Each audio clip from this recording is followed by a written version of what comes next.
J'ai soif de ta présence, divin chef de ma foi. Dans ma faiblesse immense, que ferais-je sans toi? Chaque jour, à chaque heure, oh, j'ai besoin de toi. Viens, Jésus, et demeure auprès de moi.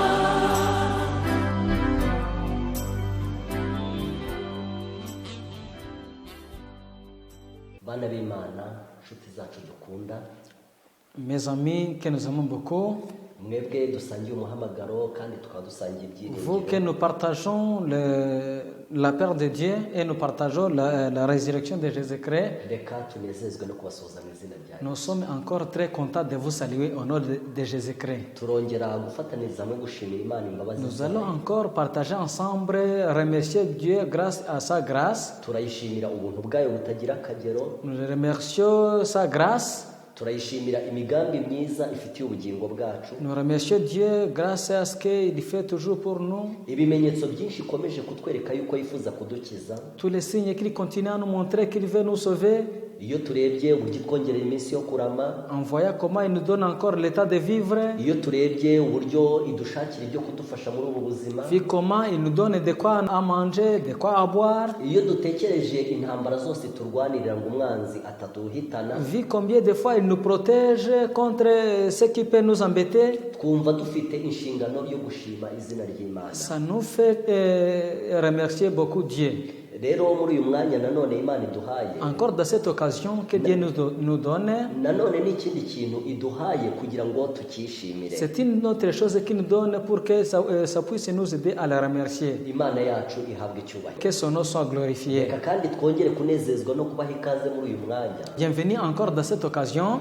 Murabizi ko turi kureba ibyigisho bishingiye ku buturo bwera, Je pense que vous savez que nous sommes en train de voir la série de prédications sur le sanctuaire. kandi muri iyi minsi turi mu cyumba cy'ahera cyane. Et dans ce jour, nous sommes dans les lieux très saints. Turimo turareba ku isanduku y'ibihamya, Nous sommes en train de voir sur l'arche des témoignages. kandi turimo turareba ku bisate bibiri byari byanditseho Et nous amategeko. sommes en train de voir la table de pierre à laquelle c'était écrit Ayo les commandements de Dieu. ayo mategeko yari isezerano hagati y'Imana n'ubwoko bwayo, Ces commandements étaient l'alliance entre Dieu et ses peuples. kandi ayo mategeko Imana yatanze kugira ngo ubwoko bwayo bubone aho bugomba kugera. Et Dieu a donné ces commandements dans le cadre de guider ses peuples. Twarebye itegeko rya mbere, On a vu le premier commandement, twarebye itegeko rya kabiri, on a vu le deuxième commandement, itegeko rya gatatu naryo twararebye. on a vu aussi le troisième commandement. Ubu ngubu turi kureba ku itegeko rya kane. Pour le moment, nous sommes au quatrième commandement. Twarebye icyigisho cya mbere ku itegeko rya kane, On a vu la première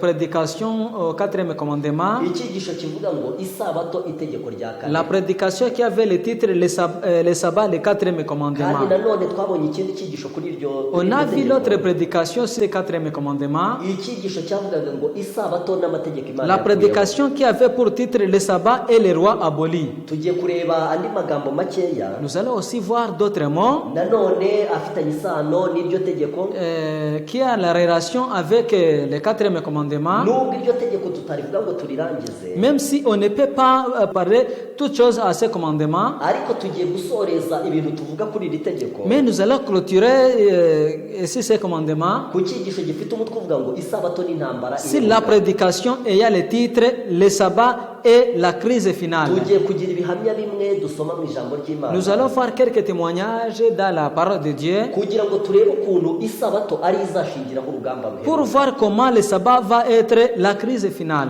Reka mu buryo bwo kwibuka intege nke zacu, Dans le cadre de montrer nos faiblesses à Dieu, reka mu buryo bwo kwibuka kandi amasezerano Imana yadusezeraniye pour connaître ce que Dieu nous a promis, yuko igihe cyose tuzajya tuba tubumbuye ijambo ryayo, que tous les jours où on ouvrira la parole de Dieu, Imana izajya iduha umwuka wera kugira ngo que adusobanurire. Dieu nous donnera l'Esprit Saint dans le cadre de nous donner assez d'explications. Reka duhombeke amaso yacu maze dusabe ubwo Nous allons bufasha. essayer d'être humbles et prions en demandant cette aide. Mana yacu ikiranuka, Notre Père Saint, data wa twese utuye mu bwami bwo mu notre ijuru, Père qui es aux cieux, tugushimiye amahirwe nanone uduhaye nous te remercions encore cette occasion que tu nous donnes. kuba tugihumeka umwuka w'ubuzima. Ni igitangaza udukoreye. Nous sommes encore vivants grâce à ta grâce. Izina ryawe nirihabwe icyubahiro. Que ton nom soit loué. Tugushimiye ko tukiri mu buntu bwawe, Nous te remercions puisque nous sommes toujours dans ta grâce. turacyafite imigambi yo kugukurikira tubikesha Nous avons ubuntu toujours bwawe. besoin de te suivre grâce à ce que tu fais pour nous. Izina ryawe nirishimwe Que cyane. ton nom soit glorifié. utuzanye imbere yawe kugira ngo twigishe ijambo Nous ryawe. sommes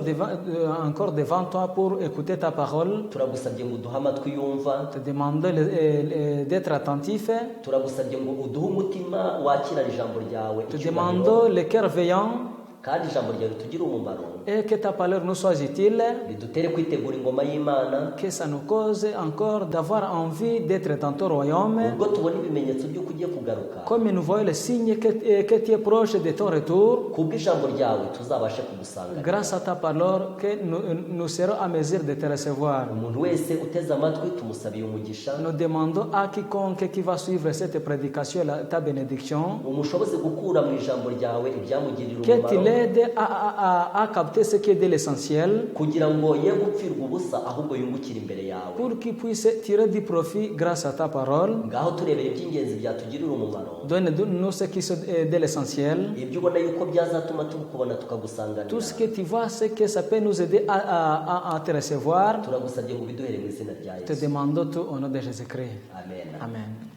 nk'uko nari maze kubibabwira, Comme je viens de vous dire, tugiye kureba icyigisho tugiye gusoreza ku itegeko rya nous kane. allons encore voir l'autre prédication qui clôture ce quatrième commandement. icyigisho kitaza kuba kirekire, La prédication qui ne va pas durer longtemps, ariko icyigisho kiza kudufasha uburyo intambara igiye kuzasoza. mais la prédication qui va nous montrer l'élément comment la crise va prendre fin. kandi turareba uburyo isabato aricyo kintu intambara izasoreza. Et nous allons voir comment le sabbat est le point sur lequel toutes les crises vont compter sur. niyo mpamvu icyigisho cyitwa isabato n'intambara C'est la iheruka. raison pour la prédication est intitulée le sabbat et la crise finale. iyo dusomye mu gitabo cy'ibyahishuwe, En lisant dans les livres d'Apocalypse, tugasoma mu gice cya 12, dans le chapitre 12, tuhasoma iby'intambara yatangiriye mu ijuru. on y voit la guerre qui a commencé au ciel.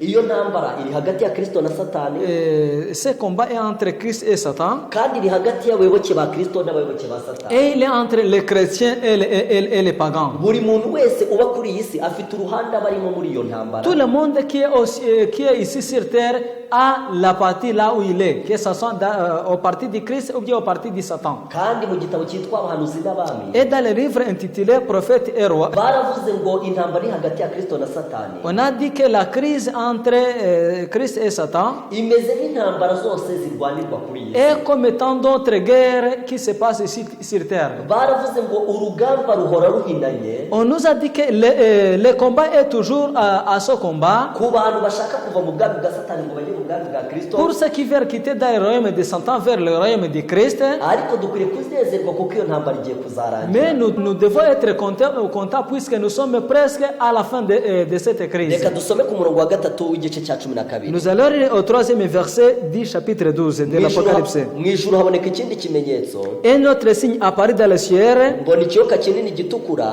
et voici un dragon rouge, gifite imitwe 7 n'amahembe 10, fait qui avait cette tête et 10 cornes. no ku mitwe yacyo cyari gifite ibisingo 7. Et si c'était cette diadème, umurizo wacyo kurura 1/3 cy'inyenyeri zo mu ijuru, ça qui entraînait les tiers des étoiles du ciel uzijugunya mu isi. et les jetait sur la terre.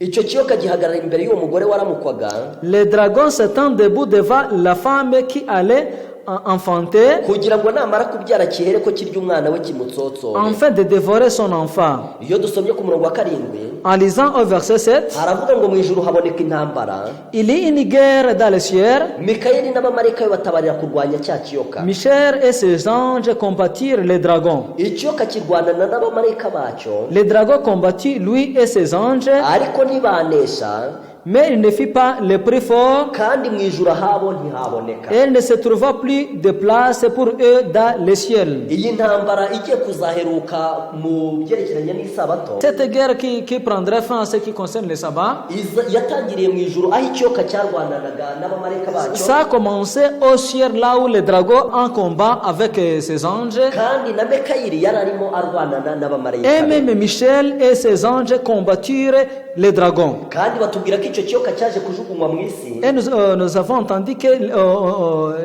le dragon fut jeté sur terre. maze aho intambara yaberaga hahita hahinduka. Et la place de guerre a directement changé. Imana nibwo yaje kutubwira amagambo akomeye. C'est là que Dieu nous a dit ces mots. Reka dusome ku murongo wa 12. Au verset 12, nuko rero wajuruwe, c'est pourquoi réjouissez-vous cieux namwe abari bamo nimwishime, et qui habitent les cieux. naho wowe wasiwe nawe wanyanja we, Malheur à la terre et à la mer, mugushije ishyano, kuko satani yabamanukiye afite umujinya mwinshi azi ko afite igihe gito. car le diable est descendu vers vous plein de fureur, sachant qu'il a peu de temps. Igihe icyoka cyari kimaze kujugunywa mu isi, Quand le dragon fut jeté sur terre, intambara yaberaga mu ijuru yahise yimukira. la guerre qui était au ciel a directement changé sa position et a pris place ici sur terre. kandi iyo dusomye ku murongo waho wa 17, Et en lisant un verset 17, baza kutubwira ukuntu iyo ntambara igiye kuzarangira. on nous dit comment la fin de la guerre. Icyoka kirakarira wa mugore, Le dragon fut irrité contre la femme kiragenda ngo kirwanye abo mu rubyaro rwe basigaye, et il s'en ira faire la guerre au reste de sa descendance. bitondera amategeko y'Imana kandi bafite guhamya À kwa ceux qui Yesu. gardent les commandements de Dieu et qui retiennent les témoignages de Jésus. Bigaragara yuko icyoka kizarwanya abasigaye bitondera amategeko, Ça se voit que le dragon fera la guerre au reste de la descendance de la femme. kandi ndagira ngo mbabwire ko kwitondera amategeko kuvugwa aha ngaha Et je vais vous dire que garder les commandements qu'on parle d'ici, birarenguriza cyane ku kwitondera itegeko rya kane ry'isabato, ça reflète directement aux 4 commandements de Dieu. kubera ko amategeko yose abantu bazagumya bayitondere, Puisque tous les commandements, les gens continuent à les suivre, ariko itegeko ry'isabato ryo abantu bazarivaho. mais le 4e commandement, beaucoup de gens n'oseront pas de continuer à les suivre. kandi urugamba ruheruka ruzaba rushingiye ku gukomeza isabato no kutayikomeza. Et la crise finale sera fondée sur obéir le sabbat et le fait de ne pas l'obéir. Igituma Satani agomba kwibasira itegeko ry'isabato, La raison de Satan d'attaquer le sabbat, nuko isabato ari ikimenyetso cy'Imana. c'est parce que le sabbat, c'est le son de Dieu. Reka dusome ibihamya byerekana ukuntu urugamba rugiye Nous kuzasoza. allons lire les témoignages qui va nous montrer comment la crise finale va prendre fin. Mu gitabo cy'intambara ikomeye En lisant dans les livres des tragédies des siècles, tugasoma mu gice cyaho cya 39, au chapitre 39, icyigisho gifite umutwe uvuga ngo igihe cy'amakuba. le chapitre ayant le titre l'état de détresse. Hari amagambo avuga ngo Il y a les mots qui disent ainsi: ubwo isabato izaba ibaye intandaro idasanzwe y'urugamba rwa gikristo, alors que le jour du repos c'est là la principale question agitée dans les chrétienté, maze amadini n'ubutegetsi bw'isi bikifataniriza hamwe guhatira abantu kuruhuka ku munsi wa mbere w'icyumweru dimanche, et que les autorités civiles et ecclésiastiques auront uni leurs forces pour imposer à tout l'observation du dimanche. umubare muto w'abazinangira bakanga gukurikiza ibyo rubanda nyamwinshi ibategeka, Le refus obstiné d'une faible minorité de croyants de se soumettre aux exigences populaires fera de l'objet d'une exécration universelle. bazahindurwa ibishungero mu isi. Hazategekwa ko izo nkehwe zihangara kurwanya itegeko ryashyizweho n'itorero na leta, On déclarera qu'on ne doit pas tolérer quelques individus qui résistent à une institution de l'Église, à une loi de l'État, zidakwiriye kwihanganirwa, ko ahubwo ibyarushaho kuba byiza ari uko bababazwa kuruta ku isi yose yajyanwa mu rujijo no kudakomeza amategeko. qui est préférable de les sacrifier plutôt que de plonger des nations entières dans la confusion et à l'anarchie. Nk'uko turimo tubireba muri iki cyigisho, Comme nous sommes en train de voir dans cette aho tureba prédication, isabato n'urugamba ruheruka, en voyant le sabbat et la crise finale, niyo mpamvu tubonye ngo ubwo isabato izaba ibaye intandaro idasanzwe y'urugamba rwa gikristo c'est pourquoi ruheruka, nous voyons que alors que le sabbat est le jour du repos, c'est là la principale question agitée dans la chrétiente. aya magambo arimo aratubwira yuko isabato ari izaba intandaro y'urugamba. Et ce mot nous dit que que le sabbat sera la cause de la guerre. kandi arimo aravuga yuko amadini n'ubutegetsi bw'isi bizifataniriza hamwe, Et ça nous dit que les autorités civiles et les autorités ecclésiastiques auront uni leurs forces pour imposer guhatira abantu kuruhuka ku munsi wa mbere w'icyumweru dimanche.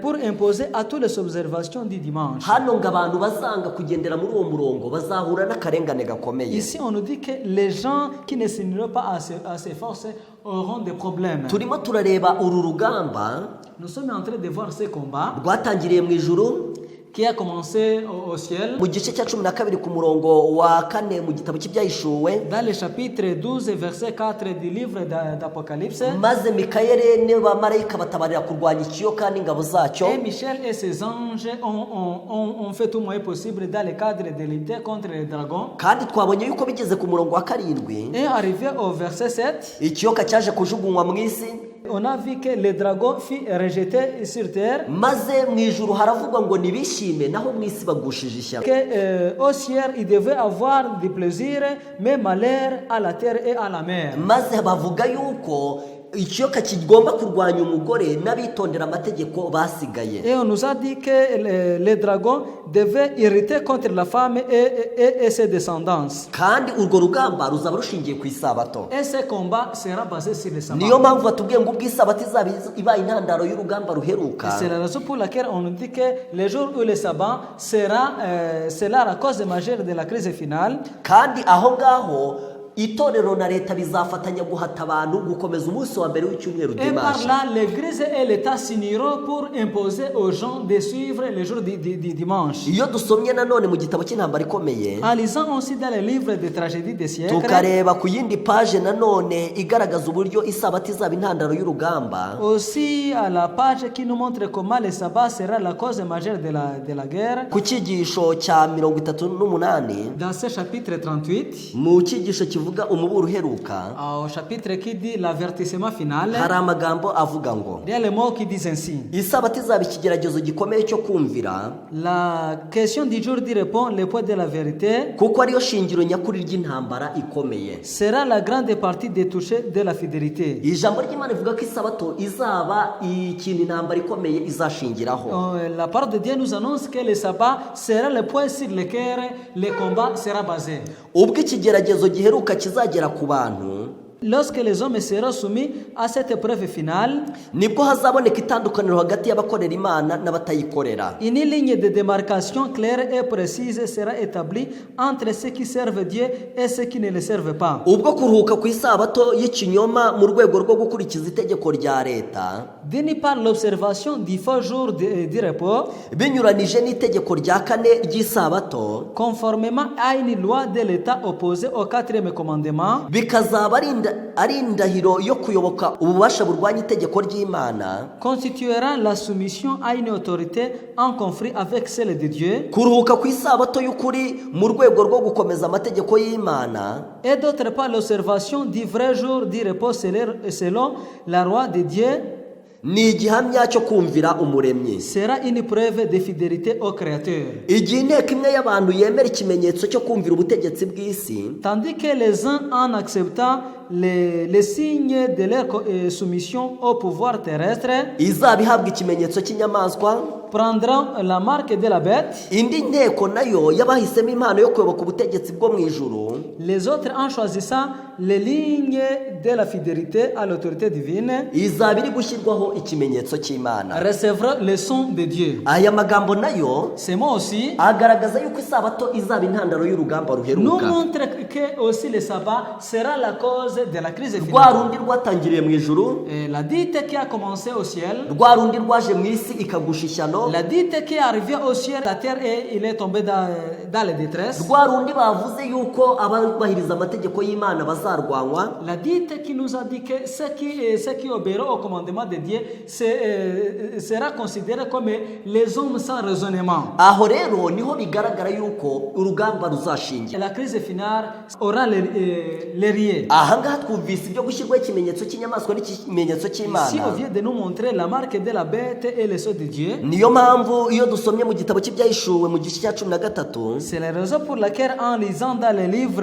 d'Apocalypse chapitre 13, maze tugasoma ku murongo wa 16 n'uwa 17, au verset 16 et verset 17, haravuze ngo itera bose aboroheje n'abakomeye n'abatunzi n'abakene, et le fait que tous les petits et les grands, les riches et les pauvres, n'ab'umudendezo n'ab'imbata, les hommes libres et les esclaves, gushyirwaho ikimenyetso mu kiganza cy'iburyo cyangwa mu ruhanga, reçoivent une marque sur la main droite ou sur le front, kugira ngo hatagira umuntu wemererwa kugura cyangwa gutunda, et que nul ne puisse acheter ni vendre sans avoir la marque, keretse afite icyo kimenyetso cyangwa izina rya nyamaswa cyangwa umubare le w'izina nom de la ryayo. bête ou le chiffre de son nom. Aha ngaha rero urugamba ruzaba rukomeye Ici, on cyane. nous montre que le combat sera très dangereux. Abantu bazaba bafite ikimenyetso cy'inyamaswa gusa, Ceux qui auront les sons de la bête, abantu bazaba bafite izina ry'inyamaswa, les gens qui auront le nom de la bête, cyangwa bazaba bafite umubare w'izina ryayo, ou ceux qui auront le nombre qui désigne cette bête, nibo bazaba bemerewe kugura bonyine. ce sont qui seront permis de vendre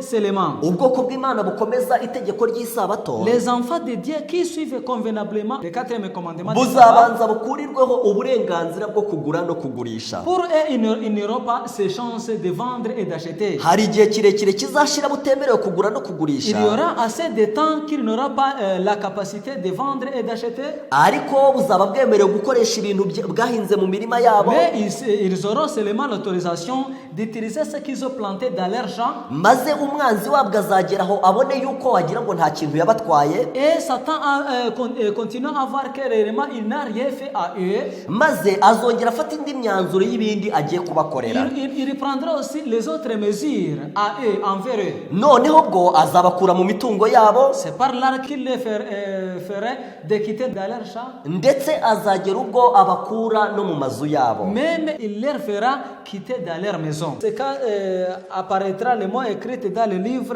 de premiers écrits, Paji yaho ya 56 à la page 56. hari amagambo avuga ngo, Premiers écrits, page 56. Uwiteka yanyeretse kenshi yuko mu gihe cy'akaga Le Seigneur m'a montré maintes fois kwaba ari ugukora ibihabanye n'icyo Bibiliya yigisha, qu'il est contraire à la Bible de faire des provisions turamutse tubikiye ibintu duteganyiriza ibyo tuzaba dukeneye icyo gihe. pour subvenir à nos besoins temporels pendant les temps de troubles. Neretse ko mu gihe cy'akaga Je vis que si les saints abera n'ibirundanirizaho ibyo kurya cyangwa bikaba biri mu mirima, mettent de côté de vivre chez eux ou dans les champs, ubwo inkota, inzara n'icyorezo bizaba biri mu gihugu, pour ce moment-là que l'épée, la famine et la peste séviraient dans le pays, bazabyamburwa n'amaboko y'abagome. ces vivres leur seraient enlevés par la violence et des étranges missionnaires. Kandi abantu batazi nibo bazasarura imirima yabo. Kuri twe icyo kizaba ari igihe cyo kwiringira Imana tutizigamye, C'est alors qu'il faudra mettre toute notre confiance en Dieu. kandi nayo izadukomeza. Il nous soutiendra. Nabonye ko icyo gihe tuzahabwa umugati n'amazi, J'ai vu que notre pain et notre eau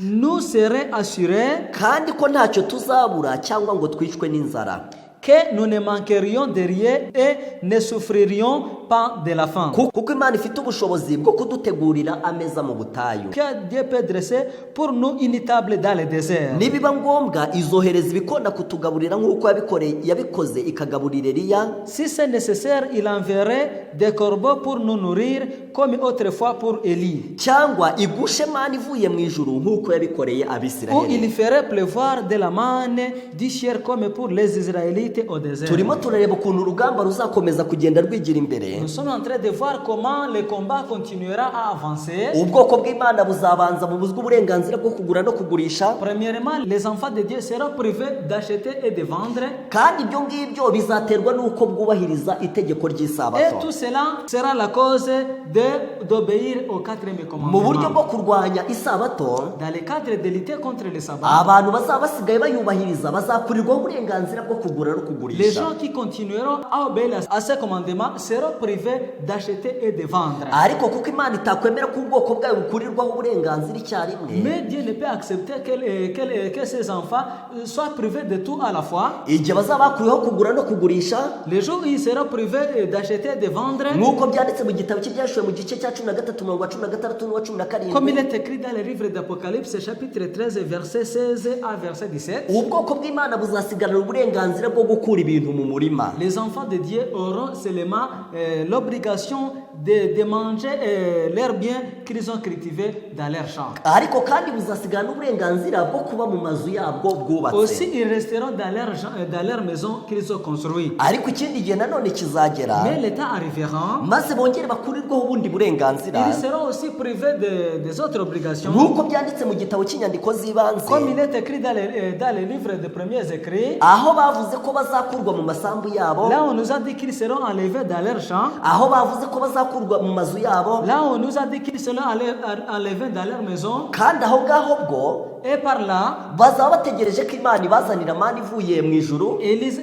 ça sera le temps d'attendre la manne venant du ciel. cyangwa bazaba bategereje yuko ibikona bibazanira umugati Et nk'uko Imana yabikoreye il Eliya. sera attendre venant du corbeau comme Dieu a fait à Élie. Iyo dusomye amagambo akurikiraho, En lisant les mots suivants, aravuga ngo mu gihe cy'akaga ça dit que dans l'état de détresse, inzu n'amasambu ntacyo bizamarira abera, la maison et les champs seront inutiles aux saints pendant l'état de trouble, kuko icyo gihe bazaba bagomba guhunga imbere y'imbaga nini izaba yabarakariye. car ils devront fuir une populace en fureur. Ubwo ngubwo nibwo ubwoko bw'Imana buzahita bujya mu bihanamanga, C'est par là que les enfants de Dieu iront dans les forêts.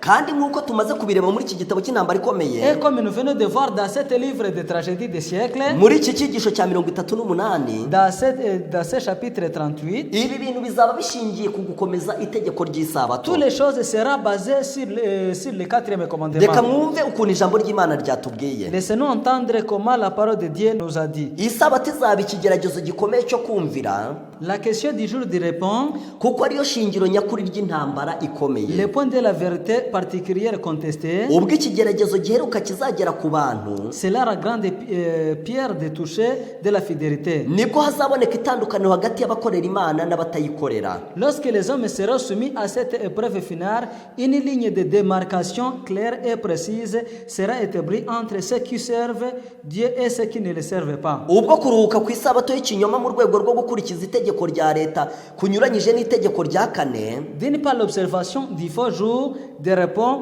conformément à une loi de l'État opposée au quatrième commandement, bikazaba ari intandaro yo kuyoboka ububasha burwanya itegeko ry'Imana. Kuruhuka ku isabato y'ukuri mu rwego rwo gukomeza amategeko y'Imana constituera la soumission à une autorité en conflit avec celle de Dieu, et d'autre part, l'observation du vrai jour de repos, selon la loi de Dieu, sera une épreuve de fidélité au Créateur. igihe inteko imwe y'abantu yemera ikimenyetso cyo kumvira ubutegetsi bw'isi, Tandis que les uns en acceptent les signes de leur soumission au pouvoir terrestre, izahabwa ikimenyetso cy'inyamaswa. prendra les marques de la bête. Indi nteko y'abahisemo impano yo kuyoboka ubutegetsi bwo mu ijuru, Les autres en choisissent le signe de fidélité à l'autorité divine, buzaba burimo bushyirwaho ikimenyetso cy'Imana. recevraient le son de Dieu. Ndimo ndabereka yuko intambara ishingiye ku itegeko Et je suis ry'isabato. en train de vous montrer que la crise est fondée sur le quatrième commandement. Iyo dusomye mu gitabo cyitwa ibyaduka byo mu minsi y'imperuka, En lisant dans le livre des événements des derniers jours, tugasoma igihamya cya 489, au sous-point de 489 tukagisoma n'igihamya cya 490, et le sous-point de 490, batubwira amagambo akomeye y'uburyo urugamba ruzashingira ku on nous isabato. dit comment la crise finale sera basée sur le sabbat. Muri 489 Au sous-point 489 ndetse tugasoma na 490, et 490. hari amagambo avuga ngo Il y a les mots qui disent ainsi. igihe isabato hahindutse ingingo ishyamiranya abakristo mu isi yose, Tandis que le sabbat est devenu un point de controverse mondiale, mu gihe abayobozi b'amadini n'ab'isi bihuje ngo bahatire abantu kuruhuka ku cyumweru, tandis que les autorités religieuses et séculières se sont combinées pour rendre obligatoire à l'observation du dimanche, itsinda rikomeza kwanga kumvira ibisabwa na benshi bizaritera kwangwa n'isi yose. Et le refus persistant d'une petite minorité qui ne se plie pas à la demande populaire lui attire la haine universelle. Ndagira ngo mbabwire yuko ibi bintu atari ibintu biri kera. Je vais vous dire que ces choses-là ne sont pas les choses lointaines. Aho abantu bubaha isabato bazaba ikibazo mu isi. Là où les gens qui obéissent au 4e commandement sera le problème au monde. Iki gihamya cya 489 kirakomeye cyane. Ce point du 489 c'est le point quand même très essentiel. Kiravuga ngo igihe isabato yahindutse ingingo ishyamiranya abakristo ku isi Ça nous dit yose. que tandis que le sabbat est devenu un point de controverse mondiale dans le monde chrétien, Mu gihe abayobozi b'amadini n'ab'isi bihuje ngo bahatire abantu kuruka ku cyumweru, tandis que les autorités religieuses et séculières se sont combinées, itsinda rito rikomeza kwanga kumvira ibisabwa na benshi bizaritera kwangwa n'isi yose. pour rendre obligation l'observation du dimanche, les refus persistants d'une petite minorité qui ne se plie pas à la demande populaire lui attire la haine universelle. Igihe iteka ry'abayobozi banyuranye b'amadini ya gikristo rirwanya abubahiriza amategeko y'Imana, Lorsque les décrets de diverses autorités du christianisme contre ceux qui gardent les commandements rizabambura kurengerwa n'ubutegetsi leur retirèrent la protection du gouvernement kandi rikabagabiza abashaka kubatsemba, et les livreront à ceux qui veulent leur destruction, ubwoko bw'Imana buzahunga imijyi n'ibirorero bwirema inteko bijye kwibera ahadatuwe hitaruye mu bwigunge. le peuple de Dieu fuira des villes et des villages et se regroupant, habitera dans les parties les plus désolés et les plus solitaires. Aha murimo murumva yuko isabato nizaba ishingiro ry'intambara Ici, vous iheruka, comprenez que le sabbat sera le point à laquelle la crise finale sera basée. kandi ubwoko bw'Imana buzakomera ku mategeko Et y'Imana. on vient d'écouter combien de fois les chrétiens qui continueront à obéir au 4e commandement, Rizakurirwaho kurengerwa n'amategeko y'ibihugu byabo. ils seront privés d'être protégés par les rois de leur gouvernement. Ibihugu bizabateza abaturage kugira ngo babarenganye, Ils seront condamnés par les peuples de leur pays, ariko Imana izaba iri mu ruhande rwabo mais Dieu sera dans leur côté kandi mu mitima yabo izajya ibahumuriza. et dans leur cœur, il leur donnera l'aide. Tugiye gusoma mu gitabo cy'intambara ikomeye, Nous allons lire aussi dans le livre des tragédies des siècles. turasoma kuri page 640, Nous allons lire à la page 640 turasoma na page 641. et à la page 641. Tugiye gusomamo amagambo nifuza ko tuzirikana Je veux que vous pensez profondément à ces mots kugira ngo twumve ukuntu urugamba ruzashingira ku itegeko pour ry'isabato. comprendre combien de fois la crise sera basée sur le sabbat. Hari amagambo avuga ngo Il y a les mots qui disent ainsi: abakomeza isabato yo muri Bibiliya ceux qui honorent les jours de repos de l'Éternel bazaregwa ko ari abanzi b'amategeko na sera gahunda, dénoncé comme ennemi de la loi et de l'ordre, ko babangamiye imibereho myiza ya rubanda, contemptateur de la morale sociale, ibyigenge kandi byangiritse, fauteur d'anarchie et de corruption, kandi bakaba ari bo batuma Imana igiye gucira isi hiteka. et cause déterminante des jugements de Dieu. Urumva ko abakomeza amategeko y'Imana ndetse n'isabato yo muri Bibiliya Vous comprenez que ceux qui continueront à accepter les 4e commandements, bazaregwa ko ari abanzi b'amategeko na gahunda, ils seront condamnés comme contemptateurs de la morale sociale, bazaregwa ko babangamiye imibereho myiza ya rubanda, fauteurs d'anarchie et de corruption, bazaregwa yuko ari ibyigenge kandi byangiritse, et cause déterminante des jugements de Dieu. bazaregwa ko kandi arimo batuma Imana igiye gucira isi hiteka, Ils seront condamnés qu'ils seraient à la cause de la corruption et des causes déterminantes des jugements de Dieu. ubwitonzi bwabo no gushikama ku byo bizera bazabyita gukabya, On qualifiera l'obstination, leur scrupule de conscience, et on les accusera de défier et de mépriser l'État. kutava ku izima no gusuzugura ubutegetsi. De défier et de mépriser l'État. Bazaregwa ko bahinyura ubutegetsi, ababwiriza barwanya amategeko y'Imana bazatangariza ku ruhimbi ko abantu bafite inshingano yo kumvira ubutegetsi bw'isi nk'ubwashyizweho n'Imana.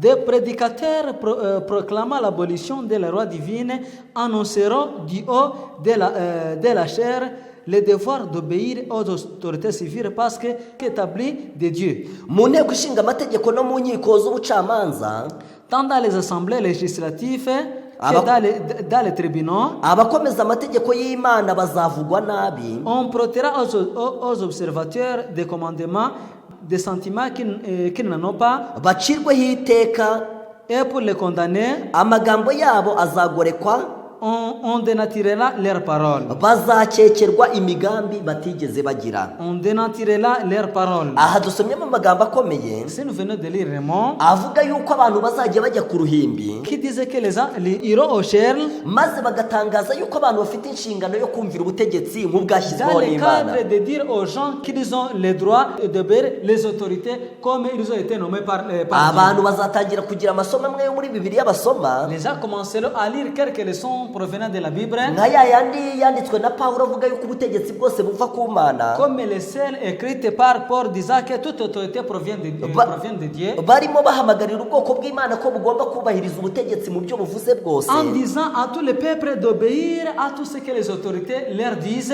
Bazaba bavuga yuko ibyo bintu bari kubikura mu ijambo ry'Imana, Ils leur diront que tout cela provient de la parole de Dieu, ariko bazaba barimo bakoresha ijambo ry'Imana kurwanya irindi jambo mais ry'Imana. il utilisera le mot de Dieu dans le cadre de lutter contre aussi la parole de Dieu. Mu gihe ijambo ry'Imana rivuga ko abantu bagomba kumvira ubutegetsi, Pendant que la parole de Dieu nous dit d'obéir les autorités, mu gihe rivuga yuko bagomba kubwumvira nk'ubwashyizweho n'Imana, pendant que la parole de Dieu nous dit qu'il devait obéir comme les autorités ont été nommées par Dieu, ibyo ngibyo bikaba byaravuzwe na Pawulo, c'est Paul qui a dit ça, ibyo bikaba byaravuzwe na Yesu. c'est même Jésus-Christ qui a dit ça. Ndagira ngo mbabwire yuko umugaragu w'Imana none Petero Je vais vous dire que aussi Pierre, yavuze yuko tugomba kumvira Imana kuruta il a abantu, dit que nous devons obéir à Dieu plus que les hommes. kubera ko ijambo ry'Imana ritajya rivuguruzanya. Puisque la parole de Dieu ne se contredit pas, Abantu bafite inshingano yo kumvira ubutegetsi bwashyizweho les n'Imana, gens ont droit d'obéir aux autorités mondaines. ariko igihe ubutegetsi butangiye kurengera ku mategeko Mais y'Imana, lorsque les autorités dépassent ce que la parole de Dieu nous enseigne, abantu bahita batangira kumvira Imana kuruta abantu. les gens doivent obéir au commandement de Dieu plus que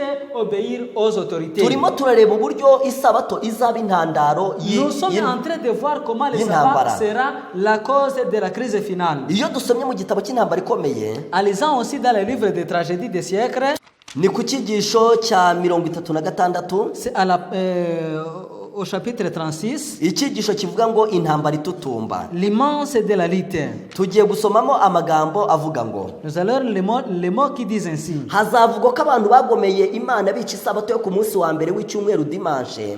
On prétendra que la violation du dimanche Ku bw'ibyo icyo cyaha cyateje ibyorezo, est une offense faite à Dieu. Un Big- péché attira des calamités bikazahagarara ari uko umunsi w'icyumweru umaze guhatirwa abantu qui bose, cesseront seulement quand tout le monde sera contraint d'observer ce jour. kandi kabakomeza gushyigikira itegeko rya kane ry'isabato, Ceux qui insistent sur le droit du quatrième commandement baba batesheje umunsi w'icyumweru icyubahiro et cyabo, contentent la sainteté du dimanche ndetse yuko bahungabanya umutekano mu gihugu, seront considérés comme des agitateurs empêchant le retour de la faveur divine et de la prospérité matérielle. kuko bakibuza umugisha w'Imana kandi bakadindiza ubukungu bwacyo.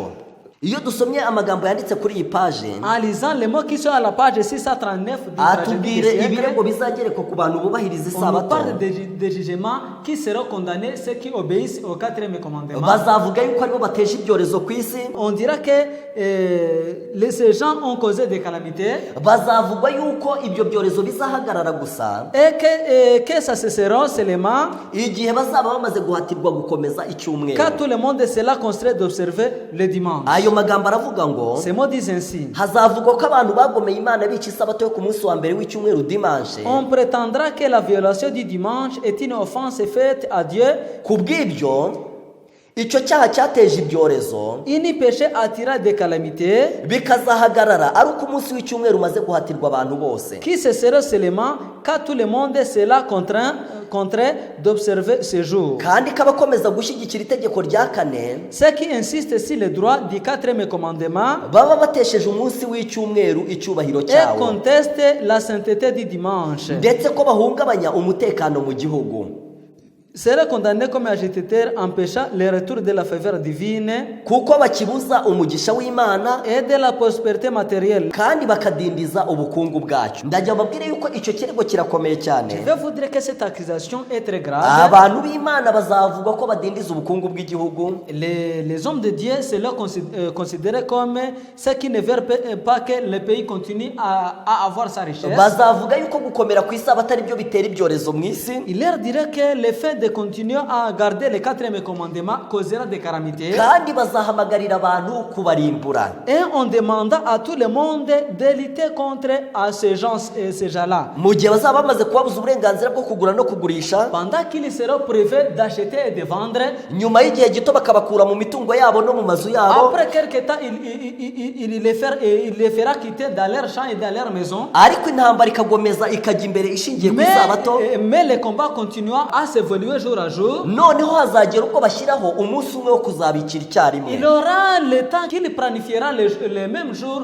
de les tuer ensemble. Ngo bazavuga yuko ari byiza yuko ishyanga ritoya ryakurwaho, Il leur dira que le mieux est que les petits nombres déjà peuvent être mourir, aho kugira ngo isi yose ikomeze ijye mu kaga. au lieu de continuer à avoir des problèmes pour tout le monde. Ariko igihe bazaba bashyizeho iryo tegeko ryo kubica, Mais la fin où il mettra ce plan de les tuer, ndagira ngo mbabwire yuko ari bwo Imana izatabara ubwoko bwayo. c'est là que Dieu prendra fin en sauvant ce peuple. Iyo dusomye mu gitabo cy'intambara ikomeye, En lisant aussi dans le livre de tragédie des tugasoma mu siècles, gice cyaho cya 40, au chapitre 40, igice gifite umutwe uvuga ngo gutabarwa k'ubwoko bw'Imana. le chapitre, il y a le titre intitulé La délivrance. Reka turebe ukuntu Imana izatabara ubwoko bwayo. Laissez-nous voir comment Dieu sauvera ce peuple. Igice cya 40, Au chapitre 40, igitabo cy'intambara ikomeye, dans le livre de tragédie des siècles, icyigisho kivuga gutabarwa k'ubwoko bw'Imana. Igihe amategeko ya leta zo ku isi azaba atakibasha kurinda abakomeza amategeko y'Imana, l'ère où le peuple de Dieu sera privé de la protection des lois humaines, mu bice byose by'isi hazaba umuvurungano wo gushaka kurimbura ubwoko bw'Imana. il se produira simultanément dans différents pays un mouvement en vue de l'extirpation de la secte détestée. Ubwo igihe cyagenwe n'itegeko teka kizaba cyegereje, Une nuit sera choisie pour porter un coup décisif qui réduira au silence les voix résidentes et réprobatrices. abaturage bazagambana rwihishwa ngo babatsembe hakiri kare. Hazaba hagambiriwe ko mu ijoro rimwe gusa hazabaho ubwicanyi buzaba butababarira n'umwe. Bamwe mu bantu b'Imana bazaba bafungiye muri za kasho zicuza umwijima, Le peuple de Dieu, en partie enfermé derrière les barreaux de prison, abandi bazaba bihishe mu mashyamba no mu bihanamanga, et en partie errant dans les forêts et les montagnes, bakomeje gutakambira Imana ngo ibarinde. supplie encore Dieu de lui accorder sa protection. Mu gihe ku mpande zose z'isi abantu bitwaje intwaro z'intambara, Alors que de toutes parts des hommes armés, poussés par des légions, kandi bayobowe n'abamarayika ba Satani, des mauvais anges, bazaba barimo kwitegura kubamarira ku icumu. sont prêts pour leur œuvre de mort. Icyo gihe nibwo Imana ya Isirayeli izawirogoya imigambi yabo. C'est à l'heure la plus critique que le Dieu d'Israël interviendra pour délivrer ses élus. maze ikarokora ubwoko bwayo. Igihe bazaba bamaze gushyiraho umunsi umwe wo kubarimbura, Les jours on placé là le jour de les tuer.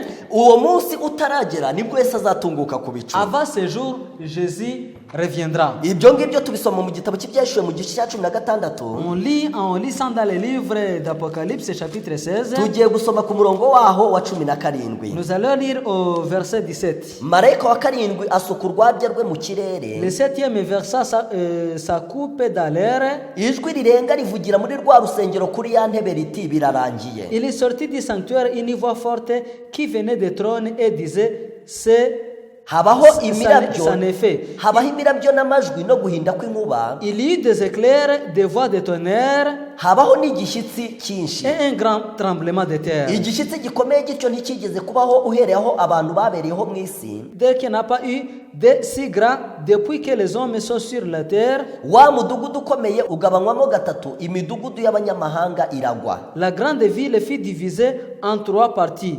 Babuloni ikomeye yibukwa imbere y'Imana ngo ihabwe agacuma k'inzoga ariyo nkazi y'umujinya Les wayo. villes des nations tombèrent et Dieu se souvint de Babylone, la grande, pour lui donner la coupe du vin de son ardente colère. ahangaha mu gihe Yesu azaba atabaye ubwoko bwe, Et ici, le jour où Jésus viendra sauver ses abantu peuples, barwanyaga ubwoko bw'Imana bazahita bajya mu kaga. les gens qui étaient contre le peuple de Dieu seront en colère. Iyo dusomye mu gitabo cya Yesaya mu gice cya 30, En lisant dans les livres du prophète Isaïe, chapitre 30, tugasoma umurongo wa 29 n'umurongo wa 30, verset 29 et verset 30, tuhasanga amagambo y'ingenzi ku bwoko il y a bw'Imana. les mots très essentiels au peuple de Dieu. Ayo magambo aravuga ngo, Ces mots disent ainsi: nuko muzaririmba indirimbo nk'iyo baririmba nijoro ku munsi mukuru wera, vous chanterez comme la nuit où l'on célèbre la fête. muzagira umunezero wo mu mutima nk'uw'umuntu ufite umwirongi ajya ku musozi. Vous aurez le cœur joyeux comme celui qui marche au son de la frite, pour vous rendre à la montagne de l'Éternel, Ajya ku musozi w'Uwiteka gusanganyira igitare cya Isiraheli. vers les roches d'Israël. Uwiteka azumvikanisha ijwi rye ry'icyubahiro, Et l'Éternel fera retentir sa voix majestueuse, kandi kumanuka k'ukuboko kwe azakwerekanisha uburakari bwe n'umujinya il y we. montrera son bras qui s'abat dans l'ardeur de sa colère, Ikirimi cy'umuriro ukongora n'inkubi y'umuyaga n'urubura. et la flamme d'un feu dévorant dans l'inondation, la tempête et les pierres de grêle. Uku niko ubwoko bw'Imana C'est buzatabarwa. comme ça que le peuple de Dieu sera sauvé. Bene data Sera bavandimwe, sauvé.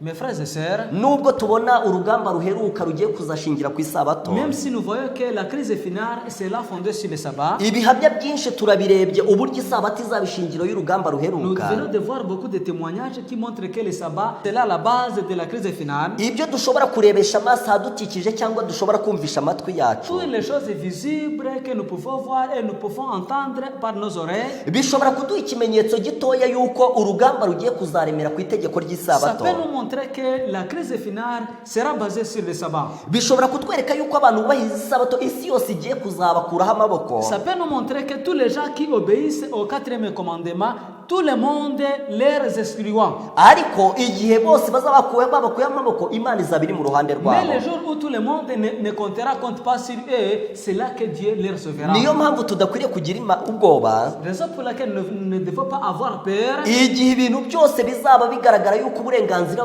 babudukuyeho, Le temps où nous verrons que toutes les choses nous seront privées d'eux, igihe bazaba bamaze kutubuza kugura no kugurisha, les jours où on nous privera d'acheter et de vendre, bitewe n'uko twubahiriza itegeko ry'isabato, puisque nous obéissons au quatrième commandement. igihe tuzaba tumaze gukurwa mu masambu yacu no mu mazu Les yacu, jours où nous serons privés de posséder nos champs et même d'être dans nos maisons, bitewe n'uko twubahiriza itegeko ry'isabato, grâce au fait d'obéir au quatrième commandement, igihe hazaba hashyizweho itegeko ryo kuzatwicira umunsi umwe, les faits on planifiera de nous tuer le même jour, bitewe n'uko twubahiriza isabato umunsi grâce w'Uwiteka, à obéir les sabbats jours du Seigneur. nibwo Imana izaza kudutabara. C'est par là que Dieu viendra nous sauver. Niyo mpamvu tubifuriza umugisha bene C'est la data, raison pour laquelle nous vous souhaitons la bénédiction kugira ngo divine. ubwo uru rugamba rugiye kuzarangira Puisque comme nous sommes à la fin de la crise finale, kandi rukazarangira ubwoko bw'Imana aribwo bunesheje, et ça terminera à la victoire des enfants de Dieu, ndagira ngo mbararikire kuba mu ruhande je vais rw'Uwiteka. vous annoncer d'être dans le côté du Seigneur. Ndagira ngo mube munsi y'ibendera ry'amategeko Je vais vous y'Uwiteka. dire d'être sous les drapeaux du Seigneur. Ndagira ngo mwirinde gushyirwaho ikimenyetso cy'inyamaswa umunsi muhimbano w'icyumweru, Je vous conseille de ne pas avoir le signe du bête. kandi niba mwumva mufite ubwoba, Si vous avez même peur, niba mwumva mutiteguye, si vous n'êtes pas prêt, mu gihe Yesu aceceye ku ntebe y'imbabazi, pendant que Jésus est encore sur sa trône, nimumusabe kugira ngo abahe ubushobozi. demandez-lui la force. Reka Imana ibashishe buri muntu wese Que Dieu aide n'importe qui kugira ngo azabe muri ririya teraniro rizaba ririmo riririmba, pour qu'il sera dans cette réunion de saints qui chanteront. igihe rizaba rivuga riti umwami wacu twategereje Qui araje, selon que le Seigneur qu'ils avaient entendu est prêt, igihe bazaba bavuga bati kandi dore atuzaniye agakiza, et qu'il dira qu'il les amène le salut. kuko ubwo muri icyo gihe irindi tsinda Et dans ce temps, l'autre partie, rizaba rivuga riti umunsi we urasohoye, il dira que le jour du Seigneur est très proche. rizaba rivuga riti mbese nihe twakwihisha ku munsi usohoye, Il chercheront les lieux de se cacher. rizaba ririmo ritakira ibitare n'ibikombe, Au désert aux roches, ririmo rivuga riti nimutugweho muduhishe amaso yicaye kuri En iriya ntebe disant de leur cacher les yeux du Seigneur qui est sur sa trône. rivuga riti dore umunsi urasohoye kandi ntabwo Et la twiteguye partie là disant que le jour du Seigneur est très proche et qu'ils ne sont pas prêts. turabararikira kujya mu ruhande rwiza Vous invitons d'être dans les côtés du Seigneur, uruhande rwo kwifatanya n'imana les côtés de se rattacher à Dieu, uruhande rwo kwakira amategeko yayo les côtés d'obéir au commandement de Dieu, uruhande rwo gushyirwaho ikimenyetso cy'imana d'avoir le sceau le sceau de kandi Dieu. nubwo waba ubona hari akaga ku bantu bazajya muri urwo ruhande Même si tu vois qu'il y a beaucoup de conséquences déjà qui seront dans cette côté, ariko urwo ruhande imana izaba iri mu ruhande rw'abo bantu mais finalement c'est Dieu sera dans cette côté. reka muri uyu mwanya dusaba imana Laissez-nous dans ce temps de demander beaucoup à kugira ngo Dieu tubashishe kwakira imbaraga pour zizaduhagarika muri qu'il uru nous rugamba aide de chercher les forces d'être dans son côté. itubashishe kudahindishwa ubwoba n'imbaraga z'umwijima Pour qu'il nous aide de ne pas avoir peur de ce qui se passera dans ce temps. ahubwo tubashe kugira ubutwari mu mutima wacu Par contre, de triompher dans nos cœurs. reka mu buryo bwo gusaba imana uwo mugisha Laissez-nous dans le cadre de demander cette bénédiction à Dieu. reka duhomeke amaso yacu maze Nous allons dusenge encore supplier et prions. maze dusenge imana Prions le Seigneur. mana yacu ikiranuka Notre Père Saint, uradukunda nta gushidikanya merci beaucoup, tu nous aides. unezezwa nuko twazabana nawe mu bwami Tu bwawe veux que nous serons dans ton royaume. wemeye gupfira ku musaraba kugira ngo uwo mugisha tuzawubone Tu es mort à la croix grâce à nous pour trouver cette bénédiction. wanze yuko tuva mu mubiri tutaramenya inzira y'agakiza Et nous sommes encore vivants, c'est dans le cadre de connaître ton salut. kandi wakoze ibishoboka byose kugira ngo tuguhindukirire Tu as fait tout moyen possible pour que nous pouvons être dans ta côté. izina ryawe nirihabwe Que icyubahiro ton nom soit glorifié. turebye iby'urugamba ruheruka Nous venons de voir ce qui est en rapport avec la crise finale. uburyo ruzashingira ku itegeko ry'isabato Comment ça basera sur le sabbat. uburyo amategeko y'abantu n'ay'imana azasakirana Comment les rois civils et les rois molars se mettront en combat. uburyo abazaba bari mu ruhande rw'imana bazamburwa uburenganzira bwose Comment ceux qui seront dans ta côté seront privés de tout. turebesheje amaso yacu biteye ubwoba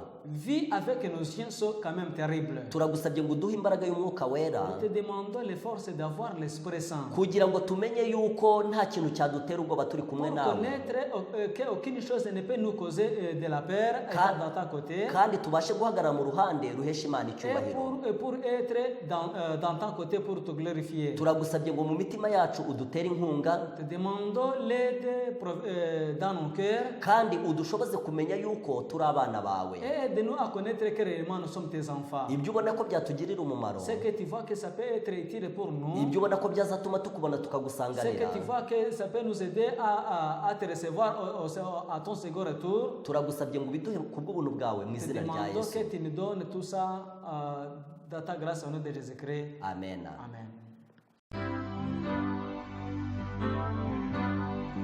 J'ai soif de ta présence, divin chef de ma foi, dans ma faiblesse immense, que ferais-je sans toi? Chaque jour, à chaque heure, oh Jésus.